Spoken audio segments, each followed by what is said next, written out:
त्याचबरोबर मतदान करण्याचा अधिकार तुम्हा आम्हाला आहे, हा संविधानाने अधिकार दिला. त्याच संविधानाने त्याच डॉक्टर बाबासाहेब आंबेडकरांनी तुम्हा आम्हाला प्रश्न विचारण्याचा सुद्धा अधिकार दिलेला आहे आणि तुमच्या प्रश्नांची उत्तरं मिळवून देणं हे निवडणूक आयोगाचं काम आहे. हेच करत असताना गावकऱ्यांना मला तुम्हाला एक प्रश्न विचारायचे, साध्या सोप्या प्रश्नाच्या माध्यमातून मी तुम्हाला विचारू इच्छिते की आपल्याला ईव्हीएम का नकोय? आतापर्यंत तुम्ही ऐकलं की ईव्हीएम नकोय, तर ते का नकोय त्या प्रश्नाचं उत्तर सुद्धा मी तुमच्याकडूनच घेईन. सर्वांकडे मोबाईल आहे, मोबाईल वापरतात का सर्वजण? आहेत ना मोबाईल? पटपट उत्तर द्या, कारण तेवढा वेळ तुमच्याकडे नाही, तुम्ही थकलेले असतात. मोबाईल आहेत ना सर्वांकडे? समजा जर का तुम्हाला एखाद्याला फोन लावायचा आहे, तर फोन कसा लावतात तुम्ही? नंबर डायल करायचा, नंबर सेव्ह असतो तुमच्याकडे, बरोबर? जो नंबर सेव्ह आहे, काकाला, मामाला, कोणाला, अमुक तमुक ज्याला फोन लावायचा असेल त्याचा नंबर तुमच्याकडे सेव्ह असतो. नंबर सेव्ह असल्याच्या नंतर नंबर डायल केला जातो, डायल केलेला नंबर पुढच्या व्यक्तीला लागला जातो. फोन लागल्याच्या नंतर, फोन उचलल्याच्या नंतर तुमचा पहिला प्रश्न काय असतो? हॅलो म्हणतात का? इकडे काही वेगळं बोललं जाते नाही ना? हॅलोच म्हणतात ना तुम्ही? हॅलो म्हणतात.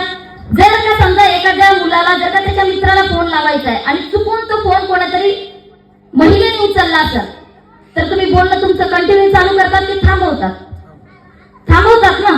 का थांबवतात? कारण की फोन ज्याला लावायचा आहे त्याला त्याचा आवाज तुम्हाला ऐकायला आलेला नाही, बरोबर? पटपट उत्तर द्या.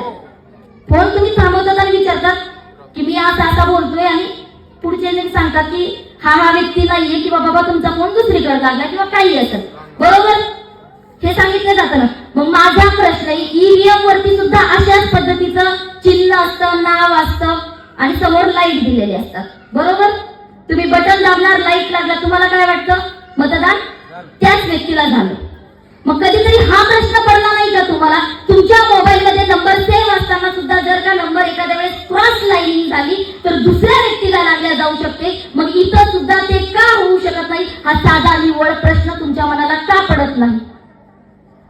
हा प्रश्न तुम्हाला आम्हाला पडणं सुद्धा तितकंच गरजेचं आहे, कारण ते सुद्धा एक इलेक्ट्रॉनिक डिव्हाइस आहे आणि मोबाईल सुद्धा एक इलेक्ट्रॉनिक डिव्हाइस आहे. म्हणजे ज्यावरून साधा संवाद साधताना आमचा तरुण विचार करतो, मग एवढं मोठं बहुमूल्य असणारं मतदान करताना तुम्ही आम्ही विचार का करत नाही? कारण तुमचं सुद्धा मत तितकंच महत्वाचं आहे जितकं अंबानी आणि अदानीचं महत्वाचं आहे, कारण त्याला सुद्धा एकाच मताचा अधिकार आहे आणि तुम्हा आम्हाला सुद्धा एकाच मताचा अधिकार आहे.